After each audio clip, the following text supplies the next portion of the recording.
မင်္ဂလာတုတ်အနှစ်ချုပ်တရားဒေသနာတော်ငယ်စဉ်တောင်ကြီးကလေးဘဝကစပြီးဘုရားဘာသာဝင်သူတော်စင်တွေဟာမင်္ဂလာတုတ်ကစပြီးတော့ကြက်မှတ်ကြတယ်ဘုန်းကြီးတို့တွေလည်းဘုန်းကြီးကျောင်းရောက်တဲ့အချိန်ကနေစပြီးတော့ရံမင်္ဂလန်ဆိုတာကစပြီးတော့မင်္ဂလာတုတ်ကိုကြက်မှတ်ခဲ့ကြတယ်သို့တော်ဒီမင်္ဂလာတုတ်ဟာစာပေအရလေးလာထားကြတော့လဲမိမိတို့ရဲ့လက်တွေ့ဘဝနဲ့အလှမ်းကွာနေတယ်လို့ဖြစ်တယ်ဒါကြောင့်မို့ဒီကနေ့မိမိတို့လက်တွေ့ဘဝမှာမင်္ဂလာတုတ်အတိုင်းမြည်သောမြေပုံကျင့်ကြံနေထိုင်ကြမယ်ဆိုတာကိုမင်္ဂလာတုတ်အနှစ်ချုပ်မှာလွယ်ကူရှင်းလင်းစွာအလုံးနဲ့လက်တွေ့အသုံးချနိုင်အောင်ဆိုလိုတာကမင်္ဂလာလမ်းမပေါ်ပါမင်္ဂလာရှိသောလမ်းမပေါ်မှာလူတိုင်းလျှောက်လှမ်းနိုင်အောင်ဘယ်လိုကြိုးစားရမလဲဆိုတာဘုရားမြတ်စွာဟောကြားတော်မူခဲ့တဲ့မင်္ဂလာတုတ်ကိုလက်တွေ့ဘဝနဲ့ဆက်ဟပ်ပြီးတော့ဟောကြားရနာကြားရမှာဖြစ်ပါတယ်။ဒါကြောင့်မဟောခင်မနာခင်ဘုရားမြတ်စွာရဲ့မဟာကရုဏာဂုဏ်ကိုအာယုံပြုကာတိကျဖွဲ့ဆိုအပ်သောဝန္ဒနာပနာမအာတိတဂါထာကိုရှေးဥစွာရွတ်ဆိုပူဇော်ခြင်းဖြင့်ဘုရားကိုအာယုံပြုကြရအောင်ယောကပ္ပကောတိဟိပိအပမေယံကာလံကရွန်တောတိဒုက္ခရာနိခေရံကတောလောကဟိတာယနာထောနမောမဟာကာရုဏိကတတတ္တာယောနာထောဝိနိယမြာစွာတတ္တဝါဤချမ်းသာစီးပွားလိုလားတောင်းတအကုန်ပေါင်းခါသဖြင့်နာထမြညာခြင်းရှင်တော်မြတ်ဖရာသည်ကပ္ပကောတိဟိပိဂရေကဘာအရေးအတွက်သင်္ချာတို့ဖြင့်တော်လဲအဘေမေယံရေအတွက်တိုင်းတာဖော်ပြခြင်းငါမစွမ်းနိုင်ပါသောကာလံလေးအသင်ချေသိမ့်နေကဘာရှိကြသောကာလပတ်လုံးလောကဟိတယတတ္တလောကဤအကျိုးစီးပွားအလုံးငါ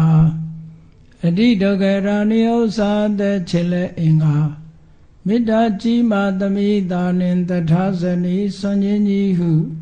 ကျက်တိထဘွယ်ငါးသွဲအစုအလွန်ခဲရင်တော်မူတို့ကိုကရွန်တော်ဖျားဖြစ်ရန်ဤတန်ကျိုးကုတ်အာထုတ်တော်မူရသည်ဖြစ်၍ခေရန်လက်ချေမျက်လုံးအသက်ဆုံးလည်းရဲ့နှလုံးစိတ်ဝံကိုရောဤပင်မခြင်းတို့ကတောဘဝတဏ္ဍကျိန်ဖန်များစွာရောက်တော်မူခဲ့ရရှာလိပြီမဟာကရုဏီကတတတ္တဝါများယင်ဝဲသားကဲ့သို့တနာချစ်ခင်မဟာကရုဏာရှင်ဖြစ်တော်မူသောတသနာထသဝိနည်းများစွာတတ္တဝါဤချမ်းသာစီးပွားလိုလားတောင်းတဂုံပေါင်းခါသဖြင့်နာထမြညာထိုးရှင်တော်မြတ်ဖရာအားနမောယုတိပြောင်းပြောမှန်ကိုလျော်၍ကရောယုကျိုးရှိခိုးခြင်းသည်အထုဘဝတုစင်စစ်မသွေဖြစ်ပါစေတည်း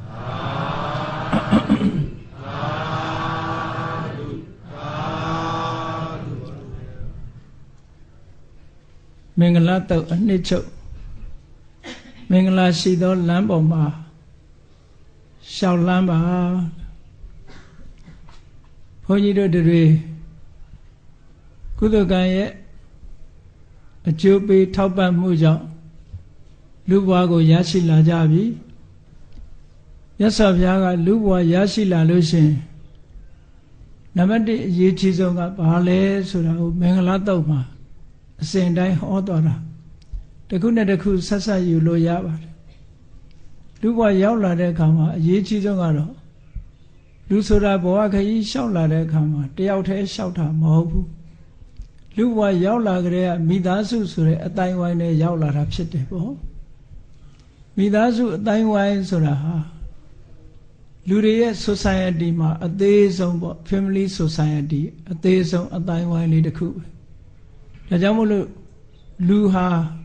အပေါင်းအသင်းနဲ့နေတတ်တဲ့တ attva လို့တချို့ကဆိုကြတယ်လူတွေမကပါဘူးတခြားတ attva တွေဟာလည်းပဲအလုံးဟာအပေါင်းအသင်းနဲ့နေကြတာကြီးပါပဲအဲ့တော့လူရဲ့ထူးခြားမှုကဘာတော့ဆိုရင်လူဘဝရောက်လာပြီဆိုရင်လူမှာအသိဉာဏ်ရှိတဲ့ပုဂ္ဂိုလ်ဖြစ်သည့်အတွက်ကြောင့်ဘုရားမြတ်စွာကအရေးကြီးဆုံးလူဘဝမှာဘာစပြီးအရေးကြီးတာတုံးလို့ဆိုအပေါင်းအသင်းကစပြီးတော့အရေးကြီးတယ်တဲ့ဒါဟုတ်ပြောအပေါင်းအသင်းဆိုတဲ့နေရာမှာတဘာဝပေးလိုက်လို့ပေါင်းသင်းနေရတဲ့အပေါင်းအသင်းကတစ်မျိုးပေါ့ကိုယ်တိုင်ရွေးချယ်ပြီးတော့ပေါင်းသင်းတာဟာတစ်မျိုးရှိတယ်ပေါ့တချို့ကြတော့တဘာဝကိုပေးလိုက်သည့်အပေါင်းအသင်းအတိုင်းဝိုင်းကြားထဲမှာရောက်သွားတယ်ဆိုပါစို့အယူဝါဒမတူကွဲပြားတဲ့အုပ်စုတစ်ခုထဲမှာရောက်သွားပြီဆိုလို့ရှိရင်ထိုအယူဝါဒရှိတဲ့အတိုင်းဝိုင်းတွေရဲ့အတိုင်းယုံကြည်ချက်အတိုင်းဘဝခရီးမှာရှောက်နေကြရတယ်လူတွေဟာဒီကနေ့ခေတ်ကဘာမှာရှိကြတဲ့လူတွေကိုကြည့်ပေါ့လူမျိုးအသီးသီးမှာအယူအဆအမျိုးမျိုးအပေါင်းအသင်းဆက်ဆံမှုတွေအမျိုးမျိုးတဲ့ကြားထဲမှာလူသွားဖြစ်လို့ရှိရင်ဆိုင်ရာအတိုင်းဝိုင်းထဲမှာရောက်သွားသည့်အတွက်ကြောင့်လူဟာအတွေးအခေါ်တွေအမျိုးမျိုးပုံစံအမျိုးမျိုးနဲ့ကိုယ့်ရဲ့လှုပ်ဆောင်ချက်တွေကြောင့်မို့လို့ကောင်းကျိုးချမ်းသာတွေရကြတာရှိသလိုမကောင်းတဲ့အကျိုးတွေကိုခံစားကြရတာလည်းရှိတယ်ပေါ့ဘဝခရီးမှာဘုန်းကြီးတို့သီရိလင်္ကာမှာနေတော့ကတီဟိုနိုင်ငံဆိုတာဒီကနေ့မှာတော့လူကြီးတန်း30ခန့်ရှိတယ်ပေါ့ဗုဒ္ဓဘာသာနိုင်ငံလေးတစ်ခုပဲအဲ့ဒီဗုဒ္ဓဘာသာနိုင်ငံလေးမှာလူမျိုး၄မျိုးခွဲခြားပြီးတော့သတ်မှတ်ထားတယ်အများဆုံးလူမျိုးကတော့ဆင်ဟာလီလူမျိုးလို့ခေါ်တယ်ဆင်ဟာလီလူမျိုးကိုဗမာတွေကတော့တီဟိုလူမျိုးလို့ခေါ်တာပေါ့အတန်တွယ်လေးပဲကွာဆင်ဟာလီလူမျိုးရှိတယ်မွတ်စလင်ရှိတယ်ဘာဂါဆိုတာရှိတယ်နော်မွတ်စလင်ရယ်ဆင်ဟာလီရယ်ဘာဂါရယ်တမီရယ်လို့လူမျိုး၄မျိုးရှိတယ် official အနေနဲ့အသိမှတ်ပြုထားတာ၄မျိုးရှိတယ်အဲ့ဒီထဲမှာဒီစရင်ထဲမှာမဝင်တဲ့လူမျိုးတစ်မျိုးရှိသေးတယ်အဲ့ဒါကဘာတော့ဆိုရင်ဝဲဒလို့ခေါ်တဲ့ Aborigine ကျွန်းနေလူမူလကျွန်းနေလူရိုင်းနေအဲ့လိုလူမျိုးလည်းရှိသေးတယ်သူကလူကြီးအမတန်နဲတယ်တောတွေတောင်တွေထဲမှာပဲနေတယ်အဝတ်မဝတ်ဘူးတောထဲမှာပဲဒီငယ်စဉ်တောင်ကြီးကလေးဘဝကလေးကဘာသင်တော့ဆိုရင်မြပြစ်တာသင်တယ်လှန်ထိုးတာသင်တယ်အကောင်လေးဖမ်းပြီးတော့တပ်ဖြတ်နည်းတွေသင်တယ်ဒါပဲရှိတယ်သူတို့မှာနော်ဆိုပါစို့လူဘဝရောက်လာပြီဆိုလို့ရှိရင်လူဟာမွေးလာကြတဲ့က society တခုမှမွေးလာတဲ့အတွက်ကြောင့်အဲ့ဒီ society တခုကမကောင်းဘူးဆိုလို့ရှိရင်တဘဝလုံးကောင်းနိုင်စရာအကြောင်းမရှိတော့ဘူးလေခုနလိုဆိုပါစို့ဝဲဒဆိုတဲ့လူမျိုးထဲမှာသွားပြီးတော့ဖြစ်မယ်ဆိုလို့ရှိရင်ဘုန်းကြီးတို့တွေဟာတစ်သက်လုံးတောထဲမှာနေပြီးတော့တတ္တဝါတွေအသက်တပ်ဖြတ်ပြီးတော့စားတော့လို့မိမိဘဝကိုယက်တည်အောင်ကြိုးစားပြီးနောက်ဆုံးဟာဘဝတစ်ခုဆုံးသွားကြမှာပဲအဲ့တော့ဒါကဘဝကကံကြမ္မာကပေးလိုက်တဲ့အတိုင်းဝိုင်းတစ်ခုပေါ့ကံကြမ္မာကပေးတာမဟုတ်ဘဲနဲ့တခါတရံကျတော့ဒီမိမိအတိုင်းဝိုင်းထဲကနေပြီးမိမိရွေးချယ်ပေါင်းသင်းဆက်ဆံတဲ့ပုဂ္ဂိုလ်တွေရဲ့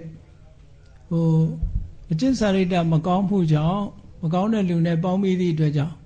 ဒုက္ခရောက်ကြတဲ့ပုဂ္ဂိုလ်တွေလည်းပဲဒီကနေ့ခေတ်နေရာတိုင်းမှာရှိတာပဲပေါ့နော်အဲ့တော့မြတ်စွာဘုရားကဒါကြောင့်မလို့မင်္ဂလာတုတ်မှာအသေဝနာစဘာလနံပဏိတာနိစသေဝနာတဲ့လူလောကရောက်လာပြီဆိုလို့ရှိရင်ပေါင်းသင်းရေးဟာအမတန်မှအရေးကြီးတယ်အတိုင်းဝိုင်းဟာအမတန်မှအရေးကြီးတယ်လို့ဆိုလို့အဲ့တော့ကံကပေးလိုက်တဲ့အတိုင်းဝိုင်းတွေကယုံထွက်ဖို့ဆိုတာတော့အမတန်မှခဲပါတယ်တာမန်စိတ်နေစိတ်ထားနဲ့တာမန်အသိဉာဏ်မျိုးနဲ့ယုံထွက်နိုင်မှုတော့မရှိဘူးပေါ့တော်တော်ခဲပါတယ်အဲ့ဒါကြောင့်မို့လို့မွေးကလေးကကောင်းတဲ့အပေါင်းအသင်းတွေရောက်ဖို့ဟာ ဘုန်းကြီးတို့တွေဟာဆူတောင်းရမှာပဲနော်စိတ်နေစိတ်ထားနဲ့ဥတည်ချက်ထားကြရမှာပဲအေးလက်ရှိဘဝရောက်လာတဲ့အခါကျတော့လေပေါင်းသင်းဆက်ဆံတာဟာလူဘဝမှာသိအရေးကြီးတယ်တဲ့အရေးကြီးဆုံးကဘာလလို့ဆိုတဲ့အသိဉာဏ်ကင်းမဲ့တဲ့ပုဂ္ဂိုလ်တွေနဲ့မပေါင်းသင်းမိဖို့အတူမနေမိဖို့မဆက်ဆံမိဖို့ပဏိတလို့ဆိုတဲ့အသိဉာဏ်ရှိတဲ့ပုဂ္ဂိုလ်တွေနဲ့ဆက်ဆံဖို့အဲ့ဒါလို့ဆက်ဆံမှုကိုအကြောင်းပြုပြီးတော့ဘာလနဲ့ဆက်ဆံမိတဲ့ပုဂ္ဂိုလ်တွေဟာဒီဘဝခရီးမှာလည်းပဲဒုက္ခအမျိုးစုံကြုံတွေ့ကြရတယ်ပညာရှိသူတော်ကောင်းတွေနဲ့ဆက်ဆံမိရတဲ့ပုဂ္ဂိုလ်ကြတော့ဘဝမှာလည်းအေးချမ်းတယ်နောက်ဘဝမှာလည်းပဲချမ်းသာဒုက္ခရတယ်ဆိုတဲ့အကျိုးတွေဟာအမတန်မှထင်ရှားတယ်ဒါဖြင့်ဘာလပဏိတလို့ဆိုတာဘလို့ပုဂ္ဂိုလ်မျိုးတွေကိုခေါ်တာတော့ဆိုတော့မြတ်စွာဘုရားကဒါရွေးချယ်ဖို့ရအတွက်ပေးတာပါရွေးချယ်ဖို့ရကြတော့မကောင်းတာတွေးမကောင်းတာပြောမကောင်းတာလုပ်တဲ့ပုဂ္ဂိုလ်ဘာလလို့သတ်မှတ်တယ်ကောင်းတာတွေးကောင်းတာပြောကောင်းတာလုပ်တဲ့ပုဂ္ဂိုလ်ပဏိတလို့သတ်မှတ်တယ်ပေါ့အဲ့တော့ကောင်းမကောင်းဆိုတာကြတော့ဘာနဲ့ဆုံးဖြတ်တယ်လဲကိုကြိုက်ရင်ကောင်းတဲ့အကောင်းဟာအကောင်းလားလို့ဆိုအဲ့လိုမဟုတ်ကိုကြိုက်တာမကြိုက်တာနဲ့မဆုံးဖြတ်ရဘူးအဲ့တော့ကောင်းတဲ့အတွေးဆိုတာတစ်ဖက်သားကိုအပြစ်မဖြစ်တဲ့အတွေးမျိုးတစ်ဖက်သားကိုညှဉ်းပန်းနှိပ်စက်လို့တဲ့အတွေးမျိုးကိုယ့်ကိုထိခိုက်နစ်နာစေလို့တဲ့အတွေးမျိုးလောကကြီးကိုအကျိုးမပြုတဲ့အတွေးမျိုးလောကကြီးကိုပျက်စီးစေတဲ့အတွေးမျိုးအပြောမျိုးအလောက်ကန်မျိုးတွေဟာမကောင်းဘူးလို့သတ်မှတ်ရမယ်အများအတွက်အကျိုးဖြစ်တဲ့အတွေးအများအတွက်အကျိုးဖြစ်တဲ့အပြောအများအတွက်အကျိုးဖြစ်မဲ့အလုပ်ဒါတွေကကောင်းတယ်လို့သတ်မှတ်ရအဲ့ဒါလို့လူလောကရောက်လာပြီဆိုလို့ရှိရင်နံပါတ်1ဘုန်းကြီးတို့ဟာရွေးချယ်လို့ရတဲ့ဘဝမှာပေါင်းသင်းဆက်ဆံရေးနဲ့ပတ်သက်ပြီးတော့ရွေးချယ်ဖို့လိုအပ်တယ်လို့မြတ်စွာဘုရားပထမဆုံးမင်္ဂလာခရီးကိုစတင်လျှောက်လှမ်းဖို့ရအတွက်ဒါကိုဥစွာဟောတာနော်အဲ့တော့အပေါင်းအသင်းဆက်ဆံမှုကအရေးကြီးတယ်ကဲပေါင်းသင်းဆက်ဆံပြီးတဲ့အခါမှာလူတွေရဲ့ society ထဲနေတဲ့အခါမှာဘာလုပ်ဖို့လိုအပ်တယ်လဲလို့ဆိုရင်ပူဇာစပူဇနေရနာလေးပေးယူသည်လေးစားတတ်တဲ့ပုဂ္ဂိုလ်တွေကိုယူသည်လေးစားရမယ်လို့ဒီလိုဆိုလို့ပူဇော်တယ်ဆိုတဲ့စကားလုံးကပါဠိရလာတာဆိုလူတွေကနားလည်နေကြတာပန်းနဲ့ပူဇော်တာတို့ဘာတို့ဒါမျိုးတွေလူဝတ္ထုနဲ့ပူဇော်တာတို့ဒါဟုတ်တာပူဇော်တယ်လို့နားလိုက်ပူဇော်တယ်ဆိုတာညနိုးတယ်အယုသေးပေးတယ်လေးစားတယ်ဒါမျိုးတွေဟာလဲပူဇော်တယ်လို့ပဲခေါ်တာပဲစိတ်ထဲကအလေးနဲ့ထားတယ်အဲ့ဒါလို့လောကမှာပူဇော်လိုက်တဲ့ပုဂ္ဂိုလ်ကိုပူဇော်ခြင်းဖြင့်ကိုယ်မှာအသိဉာဏ်တွေတိုးပွားစေနိုင်တယ်ဒါကြောင့်မို့ကိုယ့်ရဲ့ဝတ္တရားနံပါတ်1ရွေးချယ်ရမှာကအပေါင်းအသင်းရွေးချယ်ပြီးတဲ့အခါမှာကိုယ်အတိုင်းဝိုင်းထဲမှာပူဇော်တိုက်တဲ့လေးစားတိုက်တဲ့ပုဂ္ဂိုလ်တွေကိုလေးစားမိဖို့ဆိုတာဒါတတိယအနေနဲ့မြတ်စွာဘုရားကဟောတာဒါဖြင့်လူလောကမှာရောက်ပြီးကြီးပွားတိုးတက်အောင်လုပ်ဖို့မကောင်းတဲ့ပုဂ္ဂိုလ်တွေကိုရှောင်ကောင်းတဲ့ပုဂ္ဂိုလ်တွေနဲ့ပေါင်းသင်းပြီးပူဇော်တိုက်တဲ့ပုဂ္ဂိုလ်တွေကိုပူဇော်ယုံဒီလိုလုပ်တွေလုပ်ဖို့ဆိုတာဟာဘယ်နေရာလိုအပ်တယ်လဲလို့ဆိုတော့မြတ်စွာဘုရားကဒီလိုအလုပ်တွေလုပ်ပြီးဖို့အကောင်းဆုံးရွေးချယ်တတ်ဖို့အတွက်ဘာကအရေးကြီးလာပြန်တော့ဆိုပฏิရူပဒေသဝါဒတဲ့တင့်လျောက်ပတ်တဲ့အရမှနေဖို့ဗမာစကားမှလည်းမရှိတယ်နော်တရွာမပြောင်းသကောင်းမဖြစ်ဆိုတဲ့စကားရှိတယ်သူကအတွေ့အကြုံအမြင်အယူဆပညာဘ ഹു တုတဆိုတာတဏှာနဲ့တဏှာမတူတတ်ဘူးပေါ့တဏှာပြောင်းလိုက်တဲ့အခါမှာကိုယ်မှာအတွေ့အကြုံအသစ်တွေရတယ်အသိဉာဏ်ဘ ഹു တုတတွေအသစ်ရလာတယ်တစ်ခုနဲ့တစ်ခုရှင်စရာတွေရလာတဲ့အတွက်ကြောင့်ဘယ်ဟာပိုကောင်းတယ်ဘယ်ဟာကညံ့တယ်ဆိုတာကိုနှိုင်းရှင်တတ်လာတယ်ပေါ့တဏှာထဲမှာဆိုလို့ရှိရင်နှိုင်းရှင်မှုမရှိဘူးပေါ့ဒါကြောင့်မို့အကြောင်းအကျိုးအဆိုးအကောင်းကိုသိဖို့ရအတွက်ဘာလို့တော့ဆိုပฏิရူပဒေသဝါဒနေရာရွေးချယ်ပြီးတော့နေဖို့လိုအပ်တယ်နေရာရွေးချယ်ရမယ်ဆိုတာဘာအတွက်ရွေးချယ်ရတာတော့ဆိုရင်ကိုယ့်ရဲ့ရည်ရွယ်ချက်အတိုင်းပဲပညာရေးတိုးတက်ဖို့အတွက်ရွေးချယ်မှာလားစီးပွားရေးအတွက်ရွေးချယ်မှာလားကျန်းမာရေးအတွက်ရွေးချယ်မှာလားဆိုင်ရာသူတော်ကောင်းတရားတွေကျင့်ကြံကြိုးကုပ်အားထုတ်ပြီးတော့နိဗ္ဗာန်ချမ်းသာကိုရဖို့ရနေရာအတွက်ရွေးချယ်မှာလားလို့ဆိုတာသူနေရာနဲ့သူရွေးချယ်ဖို့လိုအပ်တယ်ပေါ့ကျမ်းမာရေးအတွက်ဆိုလို့ရှိရင် ဆေးရုံတို့ဆေးကုမဲ့ဆရာတို့ဇာတိဥတုကောင်းတဲ့နေရာတို့ဒါမျိုးရွေးချယ်ပြီးတော့နေကြမှာကြီးပွားတိုးတက်လူတဲ့ပုဂ္ဂိုလ်ပညာရေးအတွက်ဆိုလို့ရှိရင်ဆရာကောင်းသမားကောင်းရှိတဲ့ပုဂ္ဂိုလ်နေရာဌာနတို့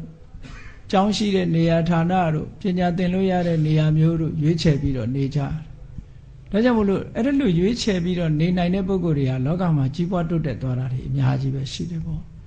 မရွေးချယ်ပဲနဲ့ဒီတိုင်းပဲကြာရအတိုင်းနေလိုက်တဲ့ပုဂ္ဂိုလ်တွေじゃကြီးပွားတိုးတက်မှုအားနည်းသွားတယ်ဒါကြောင့်မို့မြတ်စွာဘုရားကနေရာဒေသကိုရွေးချယ်ရမယ်တဲ့ကိုယ်နဲ့တင့်တယ်လျောက်ပတ်တဲ့နေရာရွေးချယ်ရမယ်အဲ့တော့ပညာရေးအတွက်ရွေးချယ်တယ်စီးပွားရေးအတွက်ရွေးချယ်တယ်ဆိုလို့ရှိရင်လည်းစီးပွားလုပ်လို့ကောင်းတဲ့နေရာမျိုးရွေးချယ်ပြီးတော့ရွှေ့ပြောင်းပြီးတော့နေထိုင်ကြရမယ်သူတော်ကောင်းတရားကျင့်ကြံကြိုးကိုအထောက်ဖို့ဆိုလို့ရှိရင်တရားဓမ္မဟောပြောနိုင်တဲ့ပုဂ္ဂိုလ်တို့တရားအထုတ်ခွင့်ရတဲ့နေရာမျိုးတို့တရားလိုက်စားလို့ရတဲ့နေရာမျိုးဒီလိုဟာမျိုးရွေးချယ်နေရအဲ့ဒါကိုဆိုလိုတယ်မြတ်စွာဘုရားကပฏิရူပဒေသမှာအဲ့ဒါလိုရွေးချယ်ပြီးမဲ့လို့လောကမှာလူတွေဟာအရေးကြီးဆုံးတစ်ခုကဘာလို့ဆိုရင်ကုသိုလ်ကောင်းမှုလုပ်ခဲ့တဲ့ပုဂ္ဂိုလ်ဖြစ်ဖို့ကဒါအမတန်မှအရေးကြီးတယ်ဒီလိုရွေးချယ်ဖို့ဆိုတာကုသိုလ်ကောင်းမှုလုပ်ခဲ့တဲ့ပုဂ္ဂိုလ်မဟုတ်ဘူးဆိုလို့ရှိရင်လေအခွင့်မသာပြန်ဘူးဒါကြောင့်မို့ပုဗ္ဗေစကတပုံညတာလို့မြတ်စွာဘုရားဆက်ဟောတာကုသိုလ်ကောင်းမှုလုပ်ခဲ့တဲ့ပုဂ္ဂိုလ်ကြတော့သူများတဲ့လည်းအသိဉာဏ်ရှိတယ်ပေါ့အခြေအနေကောင်းနေနဲ့လည်းကြုံရတတ်တယ်ပေါ့ဒါကြောင့်မို့လို့ပုဗ္ဗေစကတပုံညတာကုသိုလ်ကောင်းမှုရှိခဲ့တဲ့ပုဂ္ဂိုလ်ဖြစ်ဖို့လေလိုအပ်တယ်အဲ့ဒါလို့ရှိခဲ့တဲ့ပုဂ္ဂိုလ်ဖြစ်မှလည်းပဲလောကကြီးမှာကြီးပွားတိုးတက်မှုဟာအပြည့်အဝရနိုင်တယ်ပေါ့ပုဗ္ဗေစကတပုံညတာရှိလာပြီးတဲ့နောက်မှာအရေးကြီးဆုံးနောက်ထပ်ကိုယ်တဏ္ဍာမှာရှိရတဲ့မင်္ဂလာတရားတစ်ခုကဘာလို့ဆိုရင်အတ္တသမ္မာပဏိတိတဲ့ကိုကောင်းအောင်ထားနိုင်မှုကိုယ်စိတ်လေးကိုပြုပြင်ပေးမှုဒါအမတန်မှအရေးကြီးတယ်မြတ်စွာဘုရားက14ပါးဆိုပြီးတော့ဟောတာရှိတယ်လောကမှာကြီးပွားတိုးတက်ဖို့ရအတွက်14မျိုးရှိတယ်တဲ့14မျိုးဆိုတာဘာလဲဆိုရင်ဆက်ဆိုတာဒီနေရာမှာတစ်ခုနဲ့တစ်ခုဆက်ပြီးတော့လဲပတ်သွားတဲ့အရာကိုဆက်လို့ခေါ်တာပါနံပါတ်1ကပฏิရူပဒေသဝါဒတင့်တယ်လျောက်ပတ်ကောင်းမြတ်တဲ့အရာမှာနေခြင်းနံပါတ်2ကတပ္ပုရိတုပနေတ္တလူတော်လူကောင်းနဲ့ပေါင်းမိခြင်းနံပါတ်3ကအတ္တတမ္မာပဏိတိကိုပြုပြင်ပြီးတော့ကြိုးစားအထောက်ခြင်းနံပါတ်4ကပုဗ္ဗေစကတပုံညတာကုသိုလ်ကောင်းမှုလုပ်ခဲ့တဲ့ပုဂ္ဂိုလ်ဟာတဲ့ကုသိုလ်ကောင်းမှုရှိခဲ့ပြီဆိုလို့ရှိရင်တင့်လျောက်ပတ်တဲ့နေရာကိုရောက်တယ်တင့်လျောက်ပတ်တဲ့နေရာကိုရောက်တဲ့ပုဂ္ဂိုလ်ဟာသူတော်ကောင်းနဲ့တွေ့တယ်သူတော်ကောင်းနဲ့တွေ့တဲ့ပုဂ္ဂိုလ်ဟာကိုပြုပြင်ထိမ့်သိမ့်ပြီးတော့နေတတ်ထိုင်တတ်လာတယ်လို့အဲ့ဒီလိုပြုပြင်ထိမ့်သိမ့်ပြီးနေတတ်လာတယ်ဆိုလို့ရှိရင်ပဲကုသိုလ်ကောင်းမှုတွေတခါဆက်ပြီးတော့လုပ်ပြန်တယ်လုပ်သည့်အတွက်ကြောင့်ပฏิရူပဒေသကိုရောက်ပြန်တယ်ပฏิရူပဒေသရောက်ရင်သူတော်ကောင်းတွေနဲ့တွေ့ပြန်တယ်အတ္တသမ္မာပဏိတိဆိုတဲ့ကိုကောင်းအောင်ထားတတ်သွားတယ်မင်္ဂလာတရားတော်ဟာတစ်ခုနဲ့တစ်ခုဆက်ပြီးတော့မြတ်စွာဘုရားကဟောသွားတာပါဒါဘဝခရီးလျှောက်ပြီးဆိုကြတဲ့ကောတို့တွေနေတဲ့ထိုင်တဲ့နေရာဟာတို့နဲ့ပฏิရူပဖြစ်ခဲ့လားဆင်ခြင်စဉ်းစားရမယ်ပေါ့ပฏิရူပဖြစ်ပြီဆိုလို့ရှိရင်ပฏิရူပဖြစ်ရုံနဲ့လုံလောက်ပလားဆိုမလုံလောက်ဘူးလုံလောက်ဖို့အတွက်ဘာလုပ်ဖို့လိုလဲဆိုရင်ကိုယ့်ပေါ်မှာမူတည်တာကအတ္တတမ္မာပဏိတိတဲ့ကိုကောင်းအောင်ထားကိုကောင်းအောင်ထားတယ်ဆိုတဲ့အဓိပ္ပာယ်ကဘာလဲလို့ဆိုရင်ကိုယ်မှာ၅ပါးသီလမပြည့်စုံသေးဘူးဆိုရင်ပြည့်စုံအောင်လေ့ကျင့်မယ်တရားစွမ်းအားတွေနည်းနေသေးတယ်ဆိုရင်တရားစွမ်းအားတွေပြည့်အောင်လုပ်မယ်ကိုချင်းတရားတွေအားပြော့နေအားကောင်းလာအောင်လုပ်မယ်ဘာသာတရားနဲ့ပတ်သက်ပြီးဘ ਹੁ တုတ္တတွေနည်းနေမယ်ဆိုလို့ရှိရင်ဘ ਹੁ တုတ္တစီးပူးရမယ်ကိုယ့်ရဲ့ဒီအများအကျိုးဆောင်ရွက်မှုတွေအားပြော့နေသေးတယ်ဆိုလို့ရှိရင်လည်းကြိုးစားအားထုတ်ကြရမယ်မကောင်းတဲ့စိတ်ထားတွေကိုတွန်းလှန်ဖယ်ရှားဖို့ကောင်းတဲ့တရားတွေကိုကြိုးစားအားထုတ်ဖို့ဆိုတဲ့ဝိရိယတရားတွေရောပါနေသေးတယ်ဆိုလို့ရှိရင်လည်းတိုးအောင်လုပ်တယ်အသိပညာတွေနည်းပါးနေသေးတယ်ဆိုရင်လည်းရအောင်လုပ်တယ်အဲ့ဒါဟာအတ္တသမ္မာပဏိတိပဲကိုကောင်းအောင်ထားတယ်ဆိုတာကိုအဆင့်မြင့်လာအောင်ကြိုးစားအားထုတ်တာပါပဲကောင်းပြီအဲ့ဒီလို မင်္ဂလာလမ်းမပေါ်မှာရှောက်လန်းလို့ကိုယ့်ကိုယ်ကောင်းအောင်ထားတတ်ပြီးထားတတ်အောင်ဘာတွေလုပ်ဖို့လိုသလဲဒီတိုင်းသူ့ဟာသူထားတတ်လာမှာမဟုတ်ဘူးဒါကြောင့်မို့မြတ်စွာဘုရားကနောက်ဆက်ပြီးဟောတာကဘာဟုတ်သစ္စင်စာဘောဓုတ္တစီးပူပါဘောဓုတ္တဆိုတာအခုလိုတရားတွေမှာတရားတွေများများနာတယ်တရားစာအုပ်တွေဖတ်တယ်တရားတွေဆွေးနွေးတယ်မိတ်ဆွေသင်္ကားတွေနဲ့ကောင်းလို့ရာတွေပြောကြတယ်ဒါတွေက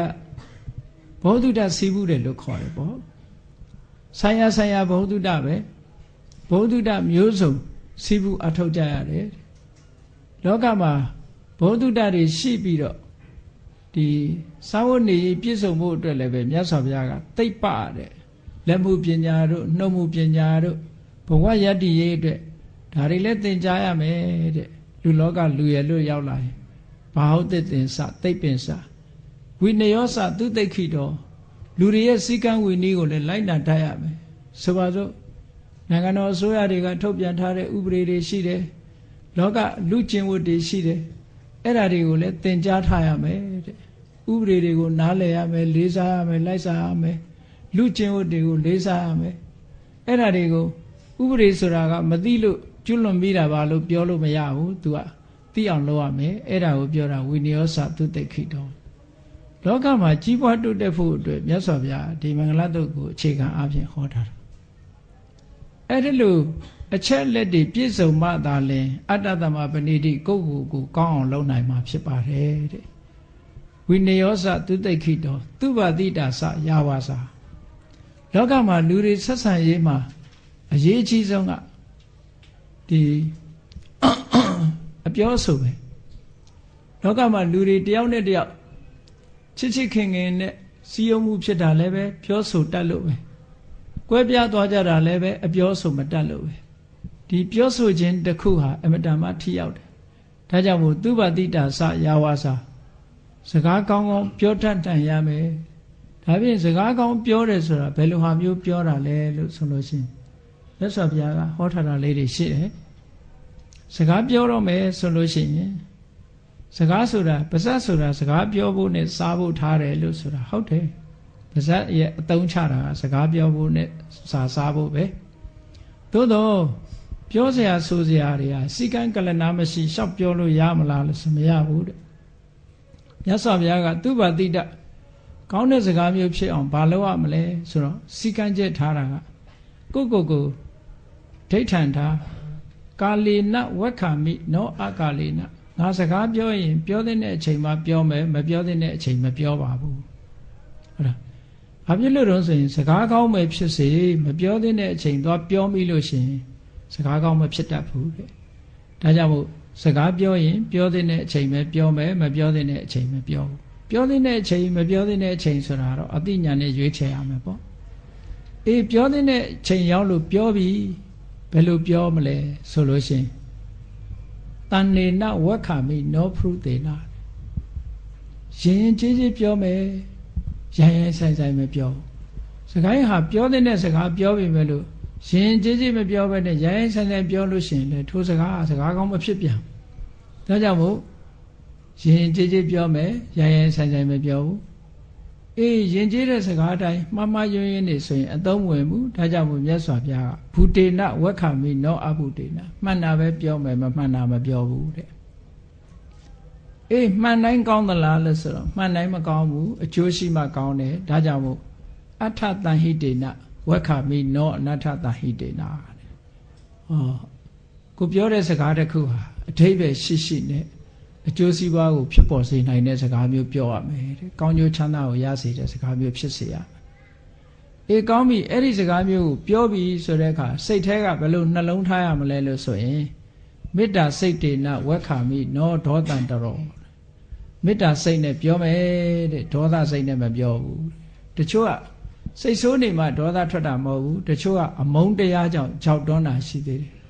ခုခေတ်ပြောကြတာအချွန်နဲ့မှတယ်ဆိုတာပေါ့နော်ချိုတာတာလေးပြောတိုင်းစကားကောင်းမဟုတ်ဘူးအတွင်းစိတ်ဓာတ်ကအမတန်အရေးကြီးတယ်ပေါ့နော်မေတ္တာစိတ်နဲ့ပဲပြောမယ်အမုန်းတရားနဲ့မပြောဘူးလို့ဆိုတဲ့ဒီစကားနဲ့ပတ်သက်လာတဲ့အင်္ဂါ၄ချက်အတိုင်းကိုယ့်ကိုဒိဋ္ဌံထားလို့ရှိရင်သူဘာတိတဝါစာဖြစ်တယ် ဒီတိုင်းလိုက်နာမယ်ဆိုလို့ရှိရင်တကယ်မင်္ဂလာရှိနေမှာပါလူတိုင်းဒီစကားပြောတာနဲ့တည်းပဲမင်္ဂလာရှိသွားပြီနော်မင်္ဂလာရှိတယ်ဆိုတာအောင်မြင်တာကြီးပွားတာကိုလှုပ်တဲ့ကိစ္စတခုအောင်မြင်ကြီးပွားသွားတာကောင်းပြီသူပါတိတာစရဝါစာဒါအကောင်းဆုံးပဲလို့မြတ်စွာဘုရားကဒီလိုဟောတယ်ကဲကောင်းပြီလူဘဝမှာကိုတူတယောက်နဲ့အတိုင်းဝိုင်းထဲမှာဒီလိုနေတော့လူတွေမှာအတိအသီးတာဝန်ဝတရားတွေဆိုတာရှိတယ်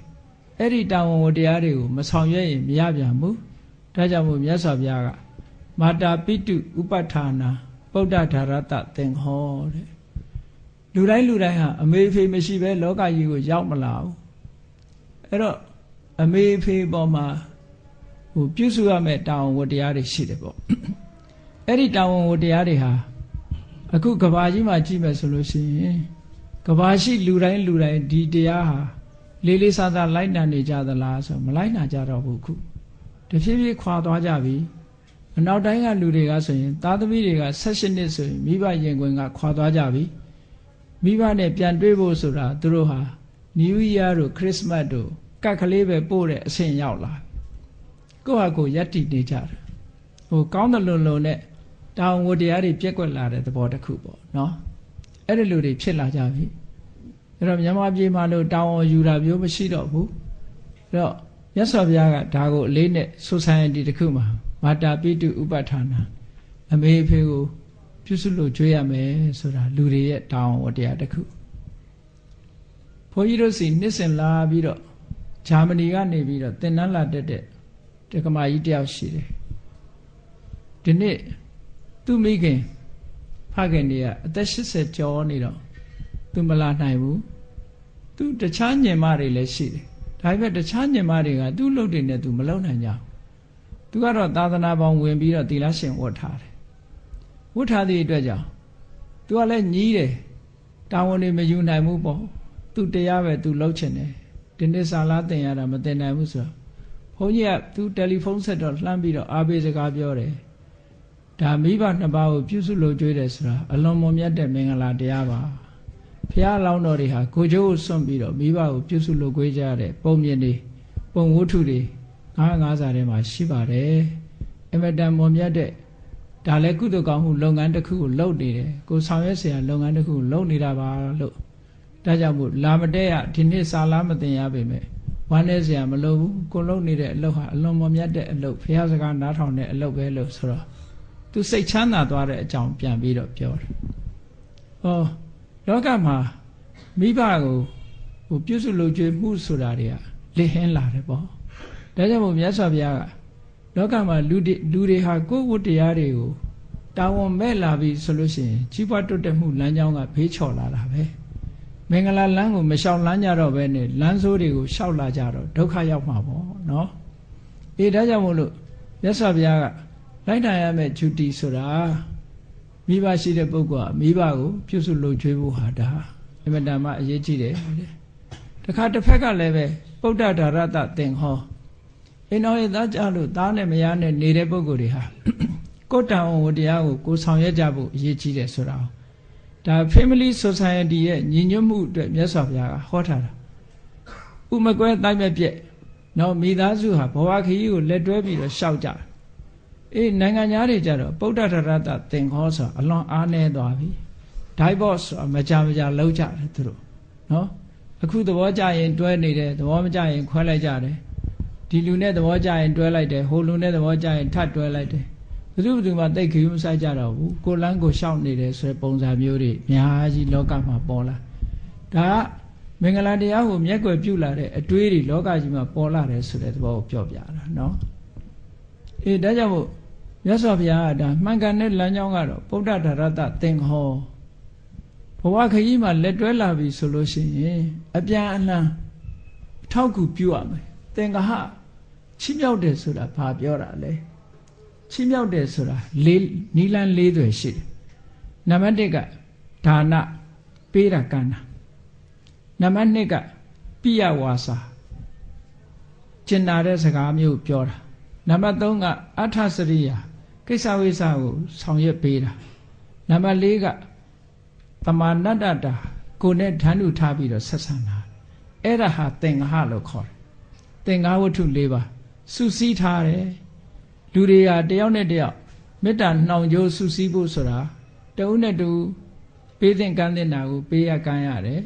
နော်ပေးယုံကမ်းယုံနဲ့တည်းမရဘူးဘာလို့ရတော့ဆိုရိုင်းဆိုင်နဲ့ရိုင်းပြတဲ့စကားမျိုးပြောရင်လည်းစိတ်ထိခိုက်တတ်တယ်ဒါကြောင့်မို့ကျင်နာတဲ့စကားပြောရမယ်သူ့အလုပ်ကိုယ့်အလုပ်ခွဲခြားထားပြီးဝိုင်းမလုပ်ဘူးဆိုလို့ရှိရင်လည်းပဲစိတ်ဓာတ်တွေကြတတ်တယ်ဒါကြောင့်မို့သူ့အလုပ်ကိုယ့်အလုပ်မရွေးပဲနဲ့သူကိစ္စရှိရင်လည်းဝိုင်းလုပ်တယ်ကိုယ်ကိစ္စရှိရင်လည်းဝိုင်းလုပ်တယ်အထစရိယနောက်ပြီးတော့ကိုယ်နဲ့ဓာတ်နုထားတချို့က look down လုပ်တာဆိုတာထင်သေးပြီးတော့ဆက်ဆံတာမျိုးတွေဖြစ်လာလို့ရှိရင်တူနဲ့တူမေတ္တာပြတ်တတ်တယ်တဲ့ဒါကြောင့်မို့ဗုဒ္ဓဒါရတသင်္ဃဟောဆိုတာဒါတွေကိုပြောလို့တာနော်တခုတည်းတည်းမဟုတ်ဘူးငွေကြေးထောက်ပံ့တာလေးတခုတည်းတည်းဗုဒ္ဓဒါရတသင်္ဃဟောမဟုတ်ဘူးကျင်နာတဲ့စကားပြောရမယ်ကိစ္စဝိစ္စရှိရင်ဆောင်ရွက်ပေးရမယ်ကိုယ်နဲ့ဓာတ်နုထားဆက်ဆံရမယ်ဆိုရင်အဲ့ဒါလိုပေါင်းသင်းဆက်ဆံခြင်းဖြင့် family society ဆိုတဲ့လူအဖွဲ့အစည်းကြီးတစ်ခုခိုင်ခိုင်မာမာကြီးဖြစ်သွားနိုင်တယ်ခိုင်မာနေသည့်အတွက်ကြောင့်အန္တရာယ်တွေဘာတွေကြာရောက်လာတဲ့အခါကျတော့စုပြီးတွန်းလှန်နိုင်တာပေါ့ကြံ့ကြံ့ခံနိုင်တာပေါ့တောကဖြစ်เสียဆိုရင်လေဝိုင်းပြီးတော့ဖြည့်ရှင်းပေးတယ်လူဆိုတာတယောက်တည်းဆိုရင်အားငယ်တယ်ပေါ့အများနဲ့အတိုင်းဝိုင်းနဲ့ဆိုရင်အင်အားတွေပြည့်လာပြီးတော့အခက်ခဲတွေကိုကျော်လွှားနိုင်တယ်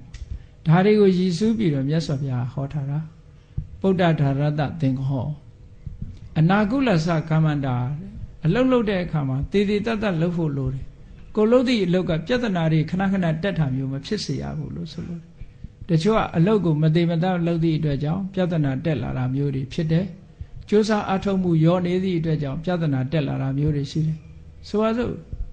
တခုလှုပ်တယ်ဆိုလို့ရှိရင်စိတ်ဆက်ဆက်လှုပ်ဖို့လိုအပ်တယ်ပေါ့ဘာလေးပဲလှုပ်လို့ဥပမာပဲမိပိတ်ထာကအစပြီးတော့စိတ်ဆက်ဆက်ပေါ့နော်ဘယ်ကိစ္စပဲဖြစ်ပေါ့အိမ်မှာတကားပိတ်ထာကစပြီးအကုန်လုံးစိတ်ဆက်ဆက်လှုပ်လို့ရှိရင်ဘာမှပြဿနာမဖြစ်နိုင်ဘူးတချို့ကအဲ့ဒီအမှတ်တမဲ့လှုပ်လိုက်ပြီဆိုလို့ရှိရင်အဲ့ဒီကနေအမှတ်တမဲ့ကနေပြီးတော့ပြဿနာတွေတက်လာတတ်တယ်ဒါကြောင့်မို့မြတ်စွာဘုရားအနာကုလကမ္မန္တာကိုလှုပ်တဲ့အလုပ်ဟာစိတ်ဆက်သေးချတဲ့အလုပ်မျိုးလုပ်ပါလို့ဒါမြတ်စွာဘုရားကအခြေခံကနေစပြီးတော့မင်္ဂလာတရားတွေကိုဟောနေတာကဲကောင်းပြီအဲ့ဒါလို့လှုပ်တဲ့အခါမှာဘာတွေလိုအပ်တယ်လဲလူလောကမှာလိုအပ်တာလေးတွေဆက်ပြီးတော့ပြောပါလို့ဒါနိစ္စဓမ္မစရိယာနိစ္စညာတကာနိစ္စသင်္ဃဟောတယ်လှုပ်တဲ့လှုပ်ထိုက်တာလေးတွေကဒါနဆိုတာပေးတာကမ်းတာစွန့်တာကျဲတာပေးတာကမ်းတာဒါနလို့ဆိုလို့ရှိရင်အလှကြီးတန်းကြီးလုံးမှဘုန်းကြီးเจ้าတွေလှူမှဒါနတွေလို့မဟုတ်ဘူးကိုယ်အိမ်နီးနာချင်းဟင်းလေးတစ်ခွက်ပေးတာအစစားစရာလေးတွေပို့ပေးတာအစလက်ဆောင်လေးတွေပေးတာအစဒါနပါပဲအကုန်လုံးဟိုမှာပဲတရားစာအုပ်လေးတွေဝေမယ်တခုခုလုပ်ပေးမယ်နော်ဒါနပေးတာကမ်းတာလေးတွေဒါနိစ္စဓမ္မစရိယဆိုတာကိုချင်းတရားနဲ့ပတ်သက်လာလို့ရှိရင်ကုသိုလ်ကမ္မပဋ္ဌတရား10ပါးကိုကျင့်သုံးရမယ်ဓမ္မစရိယဆိုတာကုသိုလ်ကမ္မပဋ္ဌတရား10ပါးကျင့်သုံးတယ်ဆိုတော့သူ့အသက်ကိုတတ်ခြင်းကရှောင်ခြင်းနဲ့သူ့ဥစ္စာခိုးခြင်းကရှောင်ခြင်းနဲ့သူတစ်ပါးသားမယားဆွန်ကားခြင်းကဒါတွေကအမတန်ရိုးနေပြီမဲ့လို့တိတ်အဓိကကြတဲ့တရားတွေပဲလူလောကမှာနော်လူလောကမှာတိတ်ပြီးတော့အဓိကကြတယ်ဒုစရိုက်10ပါးကရှောင်ခြင်းပြီးတော့သူစရိုက်တရားတွေကိုကျင့်သုံးတာဓမ္မစရိယလို့ခေါ်တယ်ဓမ္မစရိယကျင့်သုံးနေတဲ့ပုဂ္ဂိုလ်တယောက်ဟာဘယ်လိုမှဘဝခရီးကိုရှောက်လန်းတဲ့အခါမှာအောက်တန်းနောက်တန်းကျသွားမှာမဟုတ်ဘူးတဲ့အဲ့ဒီပုဂ္ဂိုလ်ဟာတိုးတက်လာတဲ့ပုဂ္ဂိုလ်ညာတကာနဲ့စတင်ဟောကိုဆွေတဲ့မျိုးတဲ့ဆွေမျိုးဆိုတဲ့နေရာမှာဒီကိုနဲ့အမျိုးတော်တာကဒါအနည်းဆုံးဆွေမျိုးလို့ပြောရမှာပေါ့ဆွေမျိုးဆိုတာကိုချက်ကြည့်လိုက်မယ်ဆိုရင်တိုင်းပြည်တစ်ပြည်လုံးဟာကိုဆွေမျိုးပဲဥပမာပဲမြန်မာဆိုလို့ရှိရင်မြန်မာလူမျိုးတွေဟာအကုန်လုံးဟာကိုဆွေမျိုးဖြစ်သွားပြီပေါ့တချို့ကအမျိုးချစ်တယ်ဆိုတာဟာကိုသားတို့ကိုသမီးတို့ကိုတူတို့ဘာတို့ဒါမျိုးတွေလို့ဒီလိုကြီးမဟုတ်ဘူးเนาะအမျိုးဆိုတဲ့နေရာမှာကိုလူမျိုးဆိုတာပါပါတယ်ပေါ့အဲ့ဒါလို့မိမိ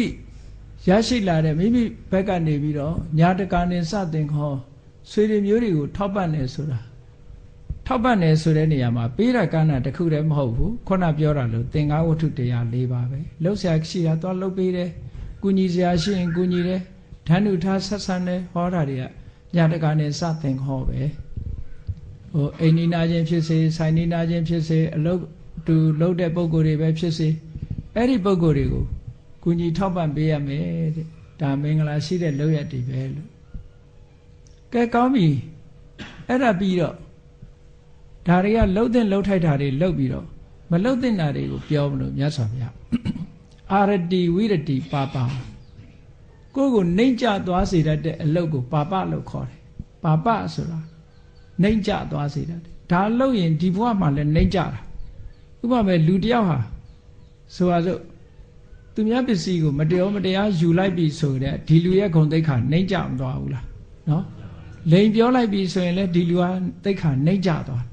ဟောအဲ့ဒါလို့နှိမ့်ကျသွားစေတာနောင်ဘဝအပယ်ကြတာကနောင်မှဒီဘဝတင်တစ်ခုလုံးလိုက်ရင်ဒီလူရဲ့သိက္ခာကျသွားအဲ့ဒါလို့နှိမ့်ကျသွားစေတတ်တဲ့အလုပ်တွေကရှောင်ပါတဲ့ဒါကတော့ဒုစရိုက်တွေပါပဲအားလုံးအာရတိဝိရတိပါပမစ္ဆပါဏာစတန်မောဝိရစေဝတေတေရဲ့တောက်စားခြင်းကရှောင်ဒါကဘာဖြစ်လို့ရှောင်ခိုင်းတာတုံးဆိုလောကမှာမူရစေဝတေတေရဲ့တောက်စားပြီဆိုလို့ရှိရင်စဉ်းစားကြည့်လေအဲ့ဒီပုဂ္ဂိုလ်ဟာသူကမူရစေတတ်တဲ့အစာကိုအသုံးပြုသည့်အတွက်ကြောင့်သူ့ရဲ့ဆိုပါစို့ခုခေတ်စကားနဲ့ပြောလို့ရှိရင်အုံနှောက်ပုံမှန်ဖြစ်မလာနိုင်တော့သူတွေးတဲ့အတွေးခေါ်တွေကမှားယွင်းလာနိုင်တယ်ပေါ့မှားယွင်းလာတဲ့ပုဂ္ဂိုလ်တယောက်ရဲ့အတွေးခေါ်ဟာလောကကြီးကိုဘယ်လိုမှအကျိုးမပြုနိုင်သူ့ရဲ့ကောင်းကျိုးချမ်းသာကိုလည်းပဲသူမဆောင်ရွက်နိုင်ဘူးအများရဲ့ကောင်းကျိုးချမ်းသာကိုလည်းမဆောင်ရွက်နိုင်ဘူးဒါကြောင့်မို့လို့ဒီကနေ့ခေတ်မူရစ်ဆေးပါဆိုတာဘယ်နိုင်ငံကမှလက်မခံနော်လက်ခံထားတာလို့မဟုတ်ဘူးနော်မူရစ်ဆေးပါကိုဘယ်နိုင်ငံမှလက်မခံဘူးဘာဖြစ်လို့လဲဆိုရင်လူရဲ့အတိုင်းအဝိုင်းကြီးကိုဖျက်ဆီးနိုင်တာဒါကြောင့်မို့လို့ဒါကိုလည်းပဲရှောင်သင့်တယ်လို့ဆိုတာမြတ်စွာဘုရားဟောထားတယ်အဲ့ဒီလိုရှောင်လိုက်မှခုနကကိုယ်ဘဝလမ်းကြောင်းခရီးကိုဖြောင်းဖြောင်းရှောင်တန်းနိုင်မှာဖြစ်ပါတယ်ဒါအခြေခံပိုင်းကမြတ်စွာဘုရားဟောလိုက်တာလူလောကမှာဒီအဆင့်လောက်ရောက်သွားပြီဆိုရင်ဒါလူတော်လူကောင်းတို့သတ်မှတ်ကြတယ်လေလူတော်လူကောင်းတို့သတ်မှတ်ကြပြီဒီအချိန်မှာမင်္ဂလာတရားတွေဒီလောက်ပြည့်စုံသွားပြီဆိုရင်ဒါလူလောကတာမန်ပုဂ္ဂိုလ်တွေကလူတော်လူကောင်းတွေဖြစ်သွားကြပြီအေးလူတော်လူကောင်းဖြစ်သွားပြီးတော့ရှေ့တဆင့်တက်ကြမလားရှေ့တဆင့်တက်ချဖို့ကြတော့ပို့ပြီးတော့ကိုယ့်ကိုယ်လူကြီးလူကောင်းဖြစ်ရအောင်ဘာလုပ်ရမလဲဆိုရင်ဂါရောစာနိဝါဒောစာတန်တုဋ္ဌိစာကတိညုတာဒါလူကြီးလူကောင်းတွေရဲ့အည်သွေးတွေပဲသူကတာမန်ပုဂ္ဂိုလ်တွေအည်သွေးမဟုတ်ဘူးဂါရောကလေးစားတတ်တယ်အပြန်အလှန်လေးစားတတ်တယ်နော်ဂါရဝတရားရှိတယ်ဆိုတာလေးစားတတ်တာဟုတ်နိဝါဒမာနမထားဘူးကိုကယာရုဘလောက်မြင့်မြင့်ပစ္စည်းဥစ္စာဘလောက်ချမ်းသာအများနဲ့ဆက်ဆံတဲ့အခါမှာမာနဆိုတာမရှိဘူးနိဝါဒလေးစားမဲ့ပုဂ္ဂိုလ်လေးစားတယ်ယူသေးတယ်ဆက်ဆံတယ်ဟောအဲ့ဒီတရားရှိတဲ့ပုဂ္ဂိုလ်တွေဟာမင်္ဂလာလမ်းမပေါ်မှာရှောက်လန်းနေတဲ့ပုဂ္ဂိုလ်တွေပဲဒါကြောင့်မို့အများရဲ့ချစ်ခင်မှုကိုဒီဘဝတည်းမဲ့သူတို့ရကြတယ်တဲ့တန်တုဋ္ဌိစကတိညုတာဆိုတာတန်တုဋ္ဌိဆိုတာကြတော့လူလောကမှာလူတွေဟာရောင်ရဲတင့်တယ်မှုအားနည်းကြတယ်ပေါ့ရောင်ရဲတင့်တယ်မှုအားနည်းကြတဲ့အတွက်ကြောင့်ရောင်ရဲမှုဆိုတာကိုအတိပ္ပယ်ကောက်မမှားစေရအောင်ရောင်ရဲမှုဆိုတာကိုယ်စီးပွားရေးမတိုးချဲ့ရဘူးပညာရေးကိုမတိုးချဲ့ရဘူးကိုရတာလေးနဲ့ကျင့်တတ်ရမယ်ဒီလိုဆိုလိုတာမဟုတ်ဘူးနော်ရောင်ရဲမှုဆိုတာမရောင်ရဲဘူးဆိုတာအိမ်မှာဆိုပါစို့အချင်းချက်ထားလို့ရှိရင်အဲ့ဒီနေ့အချိုစားခြင်းအချိုချက်ထားလို့ရှိရင်အဲ့ဒီနေ့အချင်းစားခြင်းများတယ်ကိုယ့်ကိုမရောင်ရဲတဲ့ပုဂ္ဂိုလ်ဟာမိဖို့ကြောင့်ထဲမှာတည်းပဲဒုက္ခရောက်တယ်သူကမရောင်ရဲလို့အတွက်ကြောင့်နော်အရင်တော့တခါကြားဘူးတယ်ဟိုအညာမှာထမင်းမွေးထိုင်ရင်ကနေပြီးတော့ငရုတ်သီးမပါလို့တယ်ငရုတ်သီးသွားရှာအောင်မယ်ဆိုထွက်သွားတာအောက်ပြေအောက်ရရာပြီးတော့အိမ်တောင်ကျသွားတယ်လို့ပြောအဲ့ဒါမရောင်ရဲနိုင်တဲ့ပုဂ္ဂိုလ်တွေပေါ့နော်မရောင်ရဲဘူးဆိုလို့ရှိရင်ဒုက္ခရောက်တယ်ကိုယ်လည်းဒုက္ခရောက်တယ်ပတ်ဝန်းကျင်ကလည်းဒုက္ခရောက်တယ်ဟောအဲ့ဒါကြောင့်မလို့မြတ်စွာဘုရားကအေးဘာနဲ့ပဲဖြစ်ဖြစ်ရောင်ရဲရမရေယာဆရာတော်ရောင်ရဲတယ်ဆိုတာကြားဘူးကြတယ်မဟုတ်လားမ ရိယာဆရာတော်ကအငံခက်ငံလေးကျွေးလိုက်ရင်လည်းအေးစာကြည်တာပေါ့ကွာဒီနေ့ခပ်ပေါ်လေးချက်လိုက်အေးရင်ငတ်ပြေတာပေါ့ဒီနေ့နော်ပျော့လေးချက်ပေးလိုက်လို့ရှင်လေဒီနေ့မြန်အစာကြည်တာပေါ့နော်မာလေးချက်တော့လဲတောင်းလေးစားရတာပေါ့လို့ဒီလိုပဲအမြဲတမ်းသူကကောင်းတဲ့ဘက်ကကြီးပဲတွေးတယ်နော်ကောင်းတဲ့ဘက်ကကြီးပဲတွေးတယ်အဲ့ဒီကောင်းတဲ့ဘက်ကတွေးတာရှိတဲ့နဲ့ကျင့်တဲ့သဘောပဲဟိုအင်္ဂလိပ်ပုံမြင်လေးထဲမှာပါတဲ့ engine driver မီးရထားမောင်းတဲ့လူတယောက်ရောင်ရဲတင့်တယ်မှုကလည်းပဲအတော်တူခိုးစရာကောင်းတယ်သူကယထာမှာ accident ဖြစ်လို့ခြေထောက်တစ်ဖက်ပြတ်သွားဖြတ်လိုက်ရတယ်ဆေးရုံတက်ပြီးဖြတ်လိုက်ရဘယ်ကိစ္စဖြစ်သူတို့ကအဆိုးဘယ်တော့မှမပြောဘူးတဲ့အကောင်းကြီးပဲပြောလေးရှိတယ်တငယ်ချင်းတွေကအင်းဒီတစ်ခါတော့ကွာဒီကောင်ခြေထောက်ဖြတ်ရပြီသူဘယ်လိုများအကောင်းပြောအောင်မလဲသွားနားထောင်ကြဆေးရုံသွားပြီးတော့ကဲမင်းဘယ်လိုများအကောင်းပြောအောင်မလဲပေါ့မင်းခြေထောက်ဖြတ်ရပြီမင်းဒုက္ခရောက်နေဘယ်လိုများအကောင်းပြောအောင်မလို့ဆိုဟိုလူကပြုံးနေတယ်ပြုံးပြီးတော့တငယ်ချင်းတို့ရည်တယ်ငါလည်းဖဏတစ်ဖက်ဖိုးသက်သာသွားပြီခါတိုင်းဖဏနှစ်ဖက်ဝယ်ရတယ်အခုတစ်ဖက်ဖိုးသက်သာသွားပြီလို့သူကပြောတယ်အကောင်းဘက်ကပဲတွေးတာကိုပြောတာနော်အဲ့ဒါတန်တုဋ္ဌိရဲ့သဘောလေးတွေပဲရှိတာနဲ့ကိုကျင့်တတ်နိုင်တာပြောရတယ်နော်ကောင်းပြီအဲ့ဒီလိုကျင့်တတ်နိုင်တော့ဘာအကျိုးရှိတုံးဆိုစိတ်ချမ်းသာတာပေါ့ရှိတာနဲ့မကျင့်တတ်တဲ့ပုဂ္ဂိုလ်ကဘယ်တော့မှစိတ်မချမ်းသာဘူးလေမကျင့်တတ်သည့်အတွက်ကြောင့်သူ့မှာဘယ်တော့မှလိုဘပြည့်တယ်လို့မရှိဘူးသူများကိုဒုက္ခမပေးခြင်းနေကိုယ့်ဘာကိုမကျင့်မတတ်ဖြစ်နေတယ်အဲ့ဒီလိုလူမျိုးဒါကြောင့်မို့တန်တုဋ္ဌိကတိညုတာဆိုတာဒါကတော့သူတော်ကောင်းတွေရဲ့အထိမ့်မှတ်တစ်ခုလူတယောက်လူတွေဟာလွယ်လွယ်နဲ့ကျေးဇူးတင်ပါတယ်ပြောလို့ရှိကြတယ်သို့တော်တကယ်ကျေးဇူးတင်တတ်တာတကယ်ပညာရှိမှတကယ်သူတော်ကောင်းမှကျေးဇူးတင်တတ်တယ်တကယ်ကျေးဇူးသိတတ်တဲ့ပုဂ္ဂိုလ်ကြလို့ရှိရင်တော့အမတန်မှတကယ်ကျေးဇူးသိတတ်တဲ့ပုဂ္ဂိုလ်ကအမတန်ရှားပါတယ်ဟောကျေးဇူးသိတတ်ရမယ်ကျေးဇူးသိတတ်ဖို့လိုတယ်ဘုန်းကြီးတို့ဟိုတဲ့နေ့မှာမြန်မာရာဇဝင်ထဲမှာကျော်စွာမင်းရဲ့လူယုံတော်ငခင်ညိုဆိုတာယေရှုသိတတ်တဲ့နေရာမှာစံပြထားရမယ့်ပုဂ္ဂိုလ်တယောက်ပဲစကိုင်းဘက်ကအသင်္ခရာဆောရမင်းကိုလှုပ်ကြံခိုင်းလိုက်တာ3ရက်တိတိတောထဲမှာပုံပြီးတော့အစာမစားရဘူးတနေ့တော့အသင်္ခရာဆောရမင်းကနတ်တင်ထားတဲ့ထမင်းပွဲလေးတွေ့တော့အဲ့ဒီထမင်းကိုစားအဲ့ဒီနေ့ညပဲအသင်္ခရာဆောရမင်းရဲ့နန်းတော်ထဲကိုဝင်မိပြီးတော့အသင်္ခရာဆောရမင်းကိုလှုပ်ကြံမလို့တန်လျက်ဓာတ်ကိုဆွဲထုတ်ရင်ဘာစဉ်းစားတော့ဆိုအော်သူထမင်းငါစားထားတာငါထမင်းမစားရတာ3ရက်ရှိပြီဒီကနေ့သူထမင်းစားထားတာငါထမင်းရှင်ဖြစ်နေပြီတတ်လိုက်ရင်ငါထမင်းရှင်ပြစ်မှားရရောက်တော့မယ်ဆိုငါပဲဘယင်ကမတတ်ခက်လို့တတ်ချင်တတ်ပါစေငါတော့ထမင်းရှင်ကိုတော့မပြစ်မှားဘူးဆိုပြီးအသက်ဆွန့်ပြီးတော့ပြန်သွားတာနော်အသင်္ခရာစောယွန်းကင်တဲ့တန်လျက်ဓာတ်ကိုတော့တက်တည်ဖြစ်ယူသွားတယ်ဟိုရောက်တဲ့အခါငါးစီးရှင်ကျော်စွာကမင်းငါခိုင်းလိုက်တာပြီးပြီလားဆိုတော့အကျိုးအကြောင်းပြောတယ်ဘယင်ကလည်းစိတ်ထားကောင်းသည့်အတွက်ကြောင့်ဟာသိသစ္စာရှိတဲ့လူပဲကျေးဇူးသိတတ်တဲ့လူပဲဆိုပြီးတော့သူ့အပြစ်ဒဏ်မပေးဘူးဟောအဲ့ဒီလိုပေါ့လောကမှာကျေးဇူးသိတတ်တဲ့ပုဂ္ဂိုလ်ဟာအမတန်မှတန်ဖိုးရှိပါတယ်ပေါ့တန်တုဋ္ဌိစကတိညုတာဒါလည်းပဲအမတန်ကောင်းတဲ့မင်္ဂလာတစ်ခုပဲတဲ့အေးကောင်းပြီဒီလိုဆိုတော့လူကြီးလူကောင်းဘဝရောက်သွားပြီရောက်သွားတဲ့အခါဒီတဲ့အဆင့်မြင့်ပြီးတော့တန်တရားဝကလွတ်ဖို့ကြိုးစားကြမယ်ဆိုလို့ရှိရင်မြတ်စွာဘုရားကဆက်ပြီးတော့ဟောထားတာတပောစဗျာမစရိယင်စအရိယသစ္စာနထတနာဟောခန္တီစသောဝစတတာတမနာနေစထတနာနော်အဲ့ဒီတန်တုဋ္ဌိတရားတို့ကတိညုတာတရားတို့ရှိပြီးတဲ့နောက်မှာလောကလူတွေဟာဘာလို့သိခံမှုလိုအပ်တယ်လောကမှာသိခံတယ်ဆိုတာတဦးတယောက်ကလာစော်ကားလို့သိခံတာရှိသလိုအလုတ်တစ်ခုဥမာမဲ့တရားအထုတ်တယ်မအောင်မဖြင်းကြိုးစားတာဒါလည်းသိခံတာလို့ခေါ်တယ်ပေါ့အေးဒံအပူဒံယာတိဥရုဒံစသဖြင့်သိခံတာတွေဟာအကုန်လုံးသိခံတဲ့ထဲမှာပါတယ်ပေါ့အဲ့ဒီသိခံမှုဆိုတာရှိရမယ်ခန္တီစသောဝစတတာပြောလို့ဆွဲလို့အကြံပေးတဲ့အခါမှာလွယ်ကူတဲ့ပုဂ္ဂိုလ်မျိုးဖြစ်ဖို့လိုတယ်တဲ့မလွယ်ကူဘူးဆိုရင်ဒီပုဂ္ဂိုလ်ကိုတောက်ထပ်ဘယ်သူမှမပြောချင်တော့ဘူးပေါ့ဒါမပြောအကြံပေးမခံရဘူးဆိုရင်ဒီပုဂ္ဂိုလ်ကလမ်းကြောင်းလွဲနိုင်တယ်ပေါ့ခန္တီစသောဝစတတာတမနာနေစထသနာဒါသူတော်စင်သူတော်မြတ်တွေကိုလည်းပဲမကြာခဏစိကတွေးဆုံခြင်းဖြင့်အမှန်တရားတွေကိုသိရှိနားလည်နိုင်တယ်လို့ဒီလိုဆိုလိုတာနော် ကောင်းပြီကိုကိုယ်တိုင်ကျင့်ပြီးတော့တရားဓုတရားမြတ်ရဖို့ရအတွက်ကြတော့တပောစဗျမ္မစရိယင်စအရိယသစ္စာနာထတနာအဲ့တော့တပဆိုတာအမတမလူဘွားကနေခွာရှောင်ပြီးတော့သာသနာပေါင်းဝင်တဲ့အကျင့်မျိုးပေါ့ကိုချင်းသီလတွေနဲ့ပြည့်စုံအောင်လုပ်မယ်ဗျမ္မစရိယမြတ်သောအကျင့်ကိုကျင့်တယ်ဆိုတာမဲခင်၈ပါးအကျင့်တရားကိုကျင့်တယ်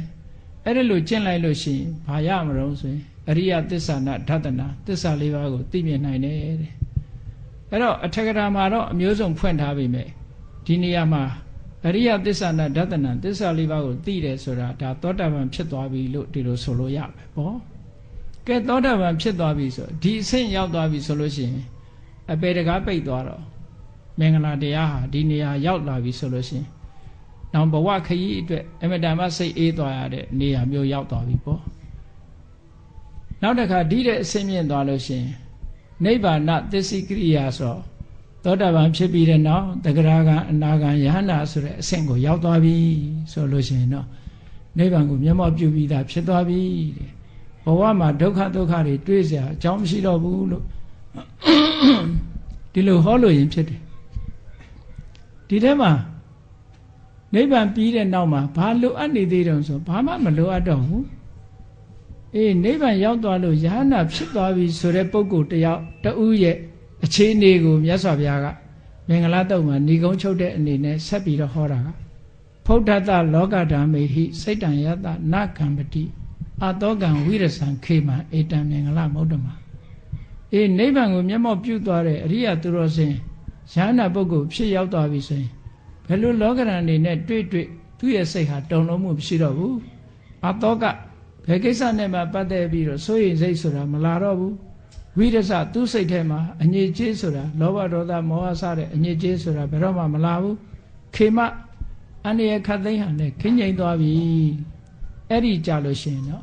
အမြတ်ဆုံးမင်္ဂလာတစ်ခုဟာလမ်းဆုံးသွားတာဖြစ်ပါတယ်လို့မင်္ဂလာတုတ်ဟာဘဝခရီးကိုရှောက်လန်းတဲ့ပုဂ္ဂိုလ်တိုင်းဟာ